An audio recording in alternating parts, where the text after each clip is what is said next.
हे अर्जुन, जो भोगों में तन्मय हो रहे हैं, जो कर्म फल के प्रशंसक वेद वाक्यों में ही प्रीति रखते हैं, जिनकी बुद्धि में स्वर्ग ही परम प्राप्य वस्तु है और जो स्वर्ग से बढ़कर दूसरी कोई वस्तु ही नहीं है, ऐसा कहने वाले हैं, वे अविवेकी जन इस प्रकार की जिस पुष्पित अर्थात दिखाऊ शोभायुक्त वाणी को कहा करते हैं, जो कि जन्मरूप कर्मफल देने वाली एवं भोग तथा ऐश्वर्य की प्राप्ति के लिए नाना प्रकार की बहुत सी क्रियाओं का वर्णन करने वाली है। उस वाणी द्वारा जिनका चित्त हर लिया गया है, जो भोग और ऐश्वर्य में अत्यंत आसक्त हैं, उन पुरुषों की परमात्मा में निश्चयात्मिका बुद्धि नहीं होती।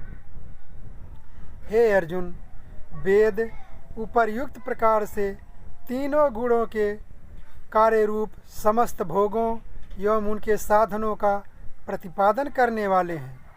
इसलिए तू उन भोगों एवं उनके साधनों में आसक्तिहीन, हर्ष शोक आदि द्वंद्वों से रहित, नित्य वस्तु परमात्मा में स्थित, योग क्षेम को न चाहने वाला और स्वाधीन अंतःकरण वाला हो।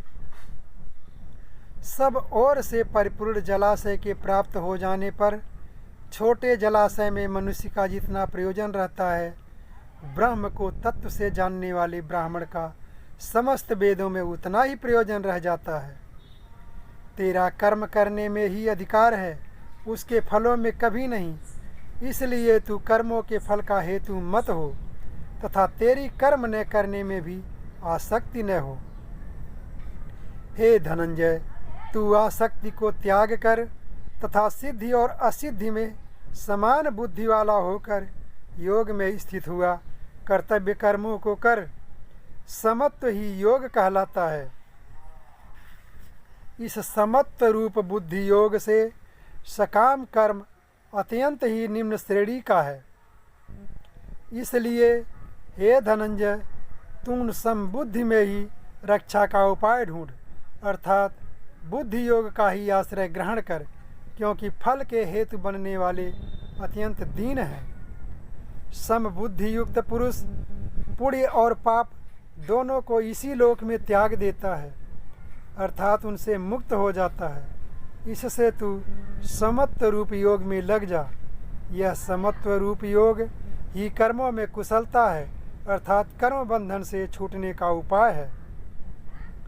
क्योंकि कर्म बुद्धि से युक्त ज्ञानी जन कर्मों से उत्पन्न होने वाले फलों को त्याग कर जन्म रूप बंधन से मुक्त हो निर्विकार परम पद को प्राप्त हो जाते हैं।